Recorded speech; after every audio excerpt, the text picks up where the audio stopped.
Hey, so today, it's November 7th, it's the day before the American election. And I just spent a weekend with my stepdaughter's friends, and I recorded a lot of it, hoping to do something interesting with it, and thinking, okay, I'm gonna do reality TV, but anti-Kardashian style with a little bit of intelligence. But unfortunately, nobody was funny, and I mean that literally. I actually recorded our dinner, and I was acutely aware of how unfunny everyone was being. So I thought, okay, screw it. I got to take matters into my own hands. I give myself a challenge and try to learn as much as I can every single day. Today I'm going to try to emulate Casey Neistat's vlog. It's shot from a kaleidoscopic number of angles. It's incredibly physically energetic. He is moving. It's got a zillion jump cuts, and the editing process for each one of those videos it has to number, I mean, in lots of cases, over 10 hours. And let's see how that goes. I'm not particularly optimistic. This is the sum total of my equipment. It's about 6 a.m. out here. Okay, now it's time to set up the time-lapse photography. And John says it's actually going to be pretty sucky. But you know what? Screw it. I decided I'm going to try this anyway, document it. Oh God, it's blurry. It's 6:14. John, say good morning. Isn't this a bit early to do that?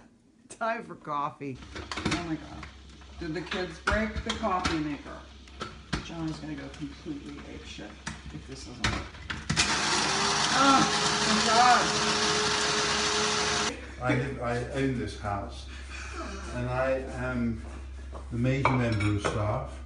I do the clearing up, the washing up, the picking up, the hoovering, the dusting, the polishing, the shining, picking up the dishes, sorting. My main concern is he's not going to be cooperative in this little project today. Who? You. Of course I need to be cooperative. Yeah? I won't document the walk, I swear. Dead flowers. Okay, time for a walk. One of the hilarious core issues of this kind of Blair Witch style reportage is the equipment on? And today I didn't use a gimbal, so of course we're getting a severe juddering effect. I think the other thing is, can I edit the film as I go? That's probably one of the most challenging things when you are trying to do something on the fly, whether you can actually get it up and posted and cut and edited within the same day. Very, very tough.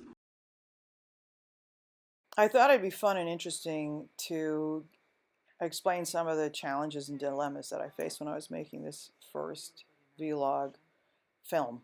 I'm usually very disciplined and live by the rule, kill your darlings, when it comes to something which isn't material to the final output of a creative project. But this footage of dinner with my stepdaughter and her friends I included because I had already invested 2 or 3 hours in reviewing the footage.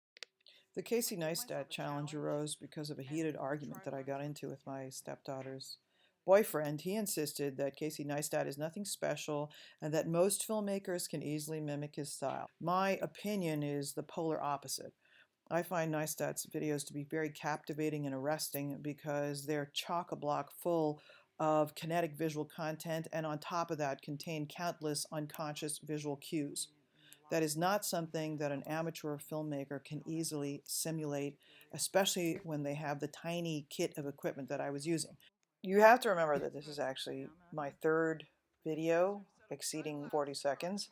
So when I say I wanted to make a Casey Neistat video with 3 pieces of equipment, obviously I'm not really trying to do that. It's really about what's possible in terms of creating dynamic and captivating content with a very minimal set of equipment.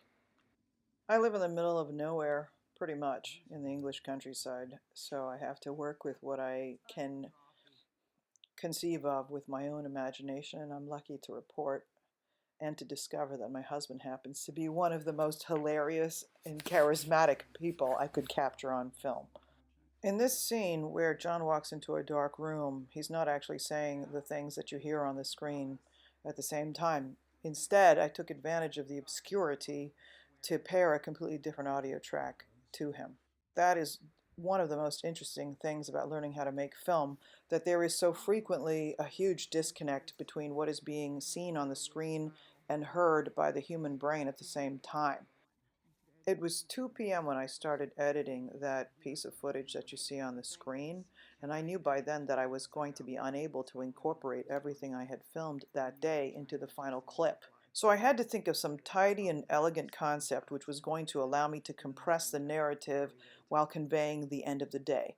That's why I used the time-lapse photography and the self-referential film editing.